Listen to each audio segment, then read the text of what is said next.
네, 오늘부터 6주간은 우리가 하나님은 누구신가 라고 하는 주제로 우리 꿈사랑 203 교리학교, 그래서 조직신학으로 보면 신론에 해당하는 내용을 우리가 6주간 하나님 말씀을 통해 좀 배우고 정리하는 그런 시간을 가져보려고 합니다. 특별히 오늘은 첫 번째 시간으로 하나님의 존재에 대해서, 하나님의 존재에 대해서 우리가 함께 은혜를 나누기를 원합니다. 하나님은 영이시니 이렇게 성경이 말하고 있습니다. 하나님은 영으로 존재하시기 때문에 우리가 그 하나님의 존재 방식을 피조물인 우리가 다 이해할 수 없습니다. 그럼에도 불구하고 우리가 하나님을 알고 믿고 오늘 이 수요일 저녁에도 하나님 앞에 나와서 예배하고 있는 이유는 하나님을 우리가 경험적으로 알게 되는 어떤 분명한 채널이 열려 있기 때문임을 우리는 알 수 있는 것입니다.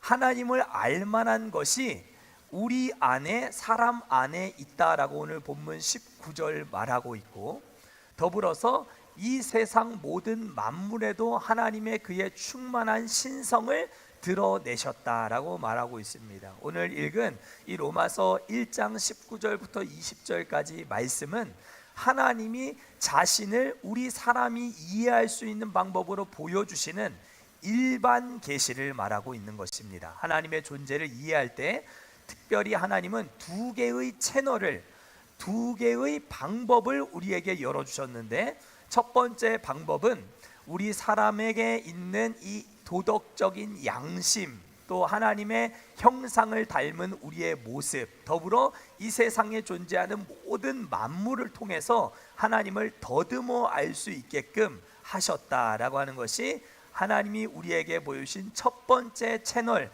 하나님을 알 수 있도록 만든 일반 계시라고 하는 것입니다. 그래서 오늘 이제 여러분들 교환을 다 받으셨죠? 교환해 보시면 여러분들 하나님은 누구신가 이렇게 되어 있고, 하나님의 존재에 대해서 우리가 오늘 좀 배우는 시간을 가져보려고 합니다.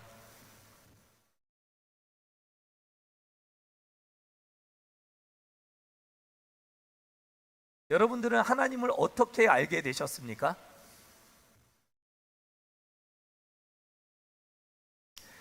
성령 하나님이 하나님을 알게끔 도와주셨습니다. 맞습니까? 네, 하나님이 직접 우리에게 하나님의 어떠한 부분들을 느낄 수 있게끔 해주셨습니다. 그게 삶 속에서 나타난 어떤 일이든지 아니면 하나님이 우리에게 주신 러브레터, 뭐죠? 하나님의 말씀, 이 성경을 통해서 우리는 하나님을 더듬어 알 수 있게 되는 것이죠. 그래서 구원에 관한 모든 필요한 지식들을 하나님은 이 하나님의 말씀인 성경 안에 다 담아 놓으셨어요.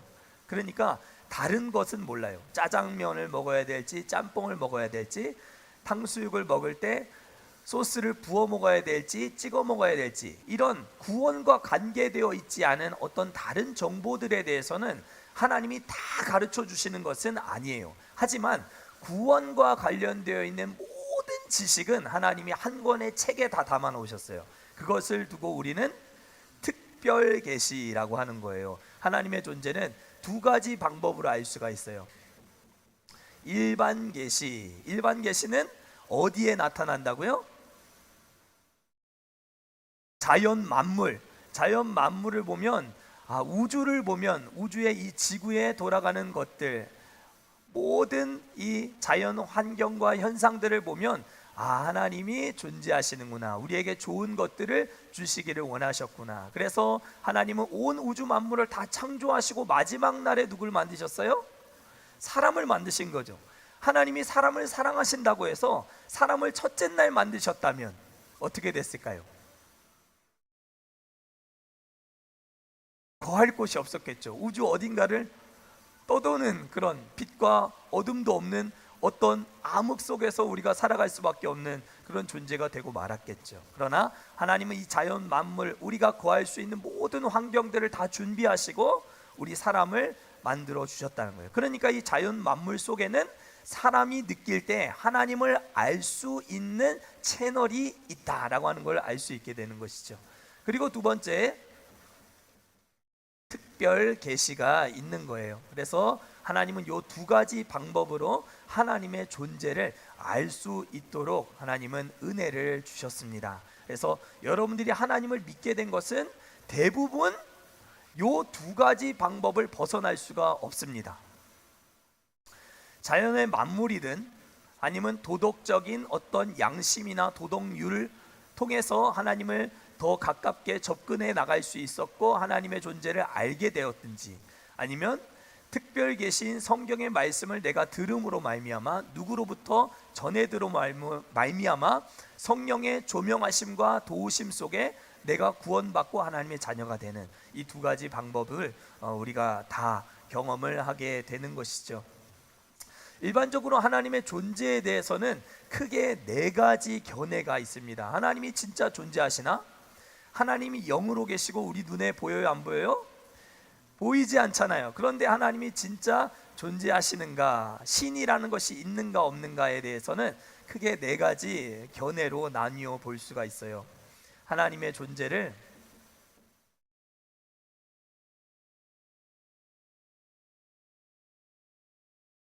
부인하는 견해입니다. 부인이 뭐죠? 부인하는 견해. 이거는 인정하지 않는 거죠. 신적 존재를 받아들이지 않는 견해가 있습니다. 신적인 초월적인 존재가 없다라고 말하는 대표적인 이론이 있습니다. 그것을 두고 뭐라 하죠? 무신론이라고 하죠. 신이 없다라고 해서 무신론이 여기에 해당하는 거예요. 무신론, 신이 없다. 이 무신론은 크게 두 가지로 나누어져요. 실천적 무신론과 이론적 무신론으로 나뉘어집니다. 그래서 여기다가 실천적 무신론 혹은 이론적 무신론, 이렇게 두 가지로 크게 나뉘어지는 것을 볼 수 있는데, 실천적 무신론은 하나님의 존재에 대해서 관심을 갖지 않아요. 신적인 존재에 대해서 아무런 관심이 없어요. 그저 내 눈앞에 보이는 물질만 중요한 거예요. 그래서 이 세상에 존재하는 모든 것들 중에 하나님은 없다. 내 눈앞에 보이는 것이 전부다. 물질이 다다. 그래서 이런 사람들, 특별히 실천적인 무신론자들은 다 명예, 부, 또 잘 먹고 잘 사는 것, 쾌락, 이런 것들만 추구하며 살아가는 사람들이 실천적 무신론자들이라고 말할 수 있어요. 이런 사람들은 신의 존재에 대해서 전혀 관심을 두지 않는 사람들입니다. 그런데 이론적 무신론자들은 좀 달라요. 무신론자는 무신론자인데 이 무신론자라고 다 같은 무신론자가 아니에요. 이론적 무신론자들은 지성적인 어떤 힘을 가지고 신적인 존재가 있다라고 주장하는 사람들의 그 논리들을 조목조목 반박해서 신의 존재는 없다라고 하는 것을 규명하려고 애쓰는, 노력하는 사람들이 바로 이론적 무신론자들이라고 말할 수 있어요. 그래서 실천적 무신론자는 쉽게 말해서 쾌락주의자다. 쾌락주의자들이다. 놀고 먹고 신과는 아무 상관없이 그렇게 만족하며 살아가는 것, 내가 잘 먹고 잘 사는 것만 중요하지, 물질에 내 눈앞에 보이는 것만 중요하지, 신에 보이지 않는 영적인 세계는 중요하지 않다라고 말하는 사람들입니다. 그러나 이론적 무신론자들은 모든 것들을 다 일일이 규명해서 하나님이 없음을 밝혀내고자 하는 사람들입니다. 특별히 만들어진 신을 쓴 리처드 도킨스랄지 다른 많은 또 이론적인 무신론자들이 많이 있습니다. 그래서 이 무신론적인 이론적인 무신론자들에 의해서 교회는 많은 부분 핍박을 당하기도 하고 어려움을 당하기도 하는 것이죠. 신이 없다고 주장을 하니까요. 그리고 또 한 가지가 더 있습니다. 불가지론자가 있습니다. 불가지론자. 불가지론이라고 하는 것은 불은 아니 불, 가는 가능할 가, 지는 알지. 그래서 아는 것이 불가능하다. 영적인 세계에는 우리 인간이 어떤 도달할 수 있는 방법이 없다. 영적인 세계를 찾아내는 방법은 전혀 없다라고 말하는 사람들. 그래서 신적 존재에 대해서 알 수 있는 방법이 없기 때문에 나는 모른다라고 하는 중립적인 상태를 취하는 사람들의 태도를 이 불가지론자들이다라고 말을 할 수 있습니다. 성경은 이 무신론자들과 불가지론자들에 대해서 어떤 대답을 하고 있는가 우리가 한번 볼 필요가 있을 것 같아요. 한번 성경 말씀 띄워봐 주실래요? 자, 이 무신론자들에 대한 성경의 대답은 무엇인가요? 자, 우리 시편 14편 1절 말씀이에요. 함께 읽어보실까요? 시작. 어리석은 자는 그의 마음이 이르기를 하나님이 없다 하는도다. 그러니까 이 무신론자들이나 하나님을 전혀 알 수 없다, 불가지론자, 아는 것이 불가능하다, 영적인 세계로 접촉이 불가능하다라고 말하는 이런 사람들에 대해서 성경은 분명히 말하는 것이죠. 여러분들 거기 1번 란에 밑에다가 성경적인 대답 시편 14편 1절 이렇게 여러분들이 주소만 적어 놓으시면 되겠습니다. 그래서 어리석은 자다라고 말하는 것이 성경의 견해다, 그렇게 말하고 있습니다. 두 번째는 하나님의 존재를 잘못 이해하는 견해가 있습니다. 하나님의 존재를 잘못 이해하는 견해가 있어요.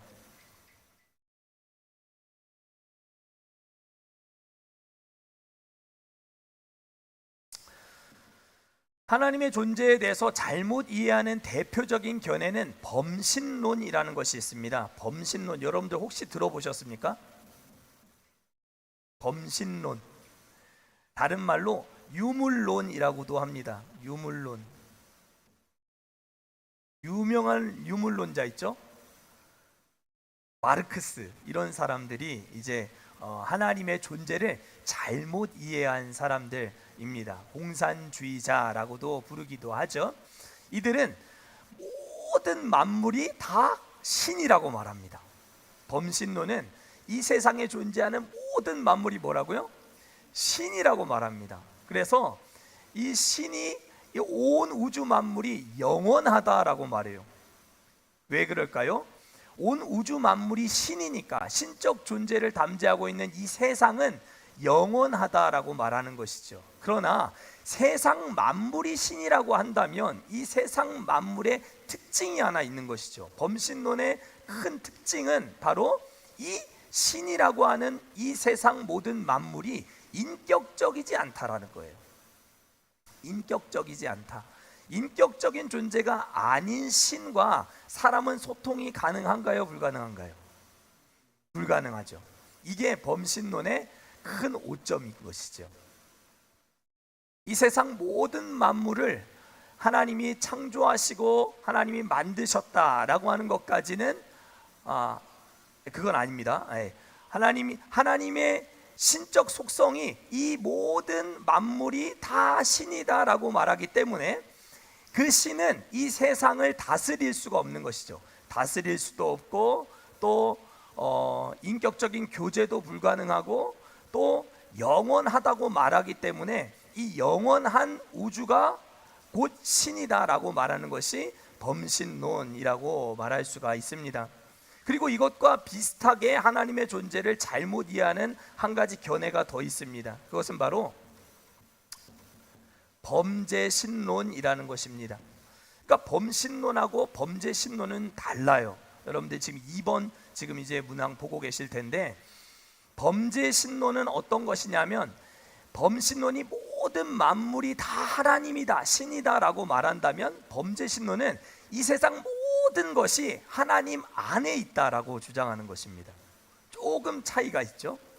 우리 눈에 보이는 이 장의자도 신이다라고 말하는 것은 범신론이고, 범죄 신론은 이 세상 모든 만물이 다 하나님 안에 있다라고 말하는 것이 만유재신론이라고 말하는 이 범죄 신론입니다.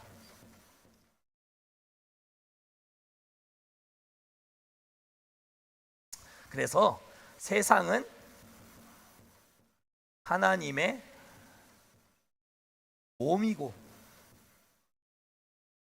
영혼은 하나님이다 라고 이들은 주장합니다.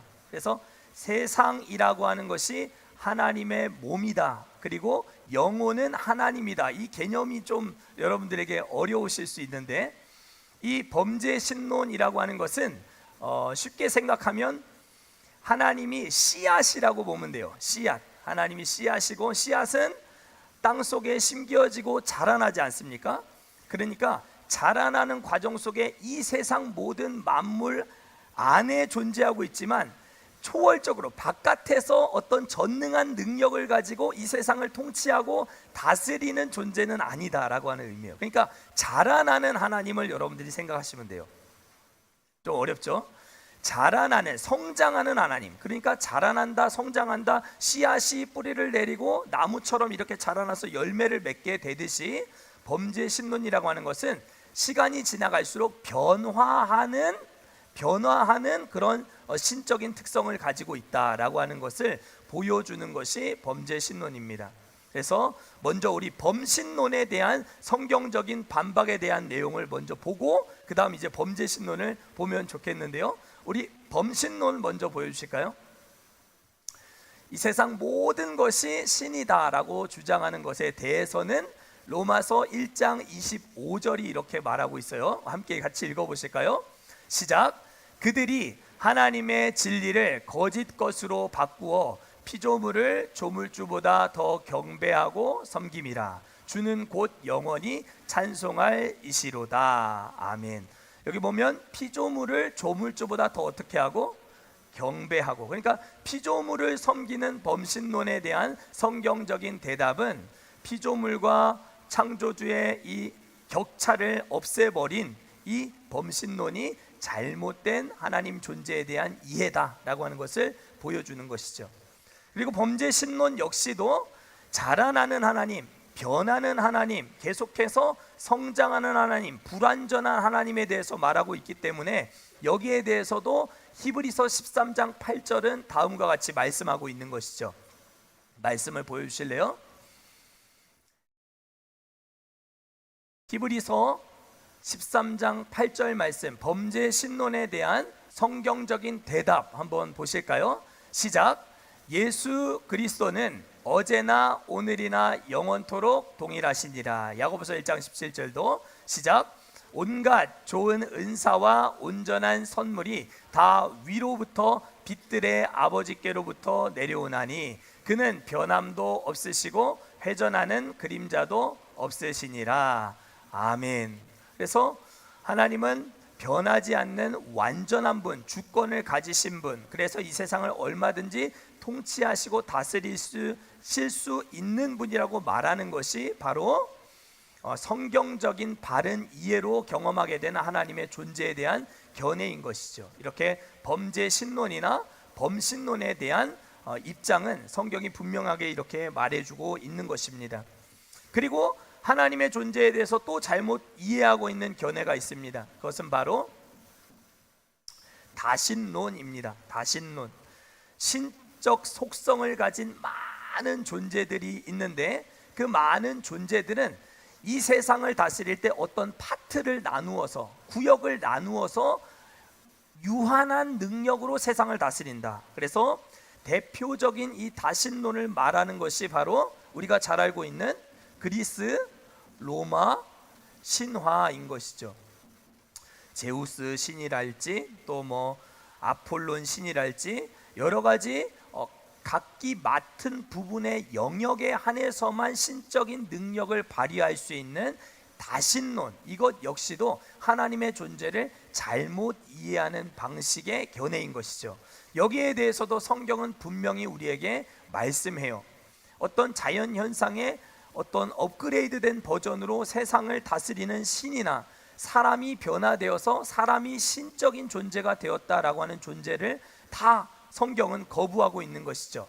출애굽기 20장 2절부터 3절부터 5절까지 말씀이 여기에 대한 하나님의 대답입니다. 우리 이 말씀도 같이 읽어보겠습니다. 시작. 너는 나 외에는 다른 신들을 내게 두지 말지니라.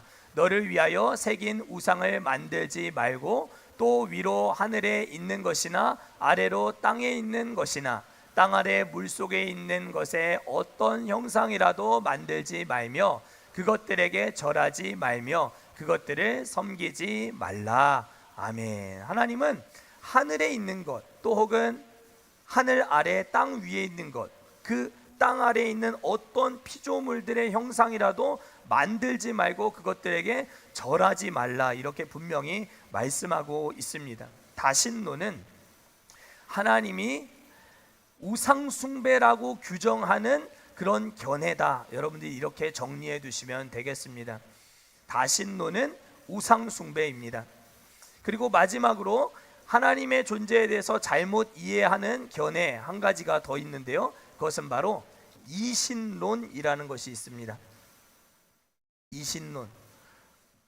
이신론이라고 하는 것은 하나님께서는 초월적인 존재라는 거예요. 그러니까 이 세상을 다 만들어 놓고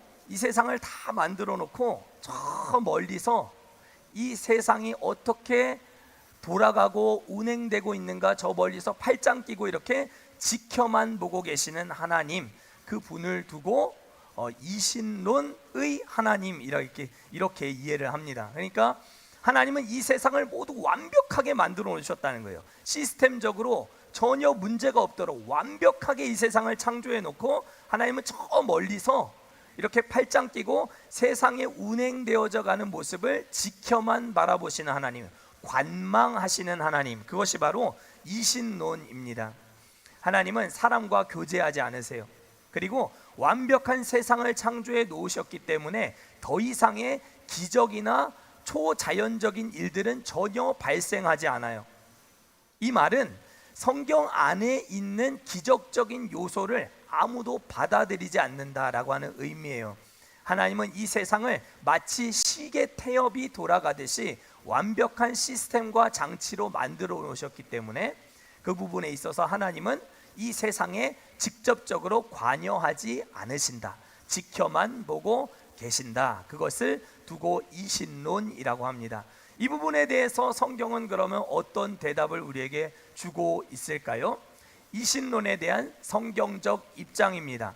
골로새서 1장 16절 17절 말씀이에요. 우리 같이 읽어보도록 하겠습니다. 시작. 만물이 그에게서 창조되되 하늘과 땅에서 보이는 것들과 보이지 않는 것들과 혹은 왕권들이나 주권들이나 통치자들이나 권세들이나 만물이 다 그로 말미암고 그를 위하여 창조되었고 또한 그가 만물보다 먼저 계시고 만물이 그 안에 함께 섰느니라. 아멘. 하나님은 저기 말씀하고 있듯이 보이는 것들과 보이지 않는 것들, 이 세상의 모든 것들을 다 하나님이 창조하셨고 그 만물보다 먼저 계셔서 그 만물 그 안에 하나님이 함께 서 계신다, 이렇게 말씀하고 있어요. 그러니까 하나님은 구경꾼이 아니라는 거죠. 방관자가 아니라는 것이죠. 직접적으로 우리 창조된 사람의 인생 속에 찾아오시고 들어오셔서 문제를 해결해 주시고 소통하시고 성령의 충만함으로 우리를 거룩한 하나님의 백성으로 살아갈 수 있도록 하시는 것이 하나님이다 라고 성경은 분명히 말하고 있어요. 그러니까 이런 이신론적인 입장도 사실은 하나님의 존재를 잘못 이해하는 견해다 라고 말할 수 있어요. 세 번째는 하나님의 존재를 부족하게 이해하는 견해입니다.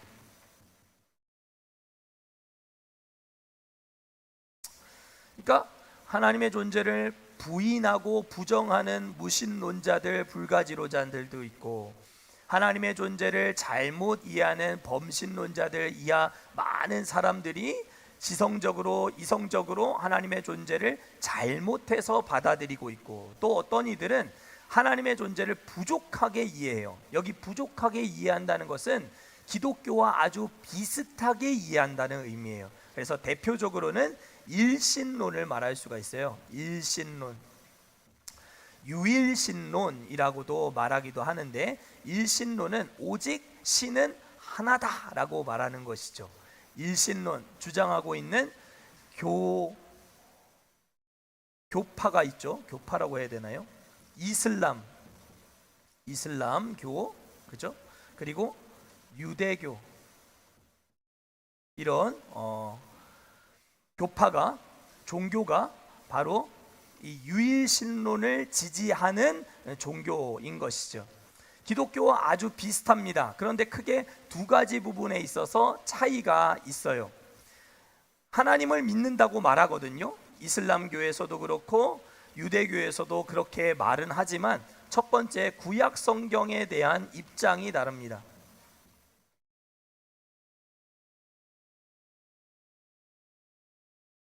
구약 성경에 대한 이해가 이슬람교와 유대교와는 달라요. 기독교는 어떤 부분이 다르는가? 구약 성경이 이슬람교는 왜곡되었다라고 말을 하고, 유대교에서는 구약 성경이 완전하다라고 말합니다.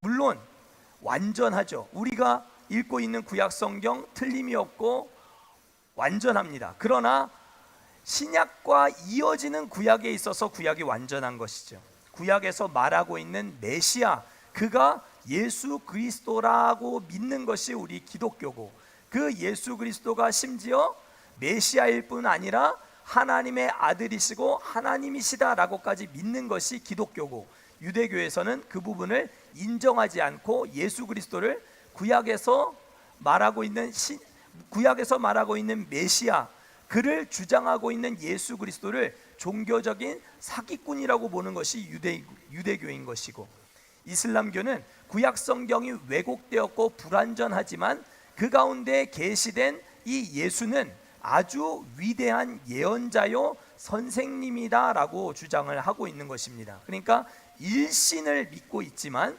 이슬람과 유대교와 기독교는 이런 약간의 차이가 크게 두 가지 부분에서 있다라고 하는 것을 알 수가 있어요. 두 번째는 예수님에 대한 이해가 이렇게 다른 것이죠. 구약 성경에 대한 이해와 예수님에 대한 이해가 다르기 때문에 기독교는 이슬람교와 유대교와 같은 종교, 같은 노선이 될 수가 없다는 것입니다. 그러면 이 하나님의 존재를 바르게 이해하는 그런 견해는 무엇일까요?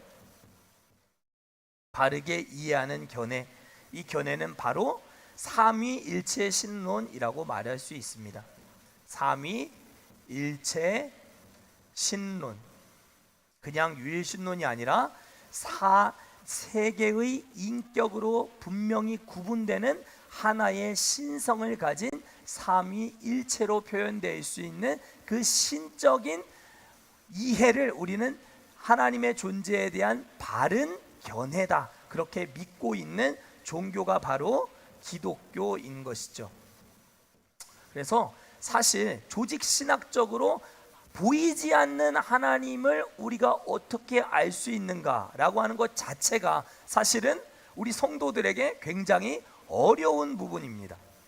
그렇지만 우리가 이제 앞으로 살펴볼 내용들은 하나님이 성경 안에서 우리에게 보여주신 것만큼 우리는 알 수 있다는 입장을 가지고 성경 안에서 나타난 하나님의 모습들을 우리가 배워나가게 될 거예요. 오늘은 전체적으로 전 인류적으로 하나님의 존재에 대해서 어떤 입장과 차이가 있는지를 우리가 생각해 본 것이죠. 그래서 장님과 코끼리에 대한 비유가 있어요. 그림을 한번 보여주실래요? 장님과 코끼리가 저렇게 막 더듬어서 코끼리를 만져보고 있어요. 많은 사람들이 있는데 앞에 짙은 선글라스를 끼고 코끼리의 어떤 일부분들을 막 만지고 있죠. 코를 만져본 사람은 이 코끼리가 뱀처럼 느껴질 수도 있고, 상아를 만진 장님들은 뭔가 하나님이 뾰족한 어떤 것처럼 느껴졌을 수도 있고, 또 다리는 어떤 막대기와 같이, 또 어떤 단단한 철판과 같이 장님은 부분적으로 하나님에 대한 이해를 할 수밖에 없는 존재, 그러니까 창조주와 피조물은 이런 정도의 어떤 격차가 있다는 것을 보여주는 것이죠. 그러나 그럼에도 불구하고 이 장님들이 만약에 눈이 활짝 열렸다고 생각해 보십시오. 내가 이제까지는 밧줄이라고 생각했던 코끼리의 코, 나무라고 생각했던 코끼리의 다리, 꼬리, 어떤 뱀처럼 느껴졌던 코끼리의 꼬리가 내가 알던 하나님의 전부가 아니었다라고 하는 사실을 알게 되는 순간을 맞이하게 되는 것이죠. 그래서 우리 모두에게도 하나님의 존재에 대해서 우리가 배우고, 이제 하나님의 이름, 하나님의 성품, 하나님의 창조와 섭리에 대해서 우리가 이 수요 예배 시간에 몇 주에 걸쳐서 이제 배우게 될 텐데, 이 모든 과정들을 통해서 우리의 영적인 시야가 활짝 열려서 코끼리의 전체를 볼 수 있는, 그러나 하나님이 보여주신 것만큼만 내가 알 수 있다는 믿음을 가지고 이 배움의 자리에서 우리가 하나님 앞에 영광되는 복된 삶이 되었으면 참 좋겠습니다. 그래서 하나님에 대한 바른 이해는 삼위일체 신론으로 우리가 정리하여 하나님의 존재 양식은 세 분이시지만 한 분이신 하나님, 이것으로 우리가 정리할 수 있겠다라고 하는 것, 여러분들 오늘 잘 배우셨는 줄 믿습니다. 우리 함께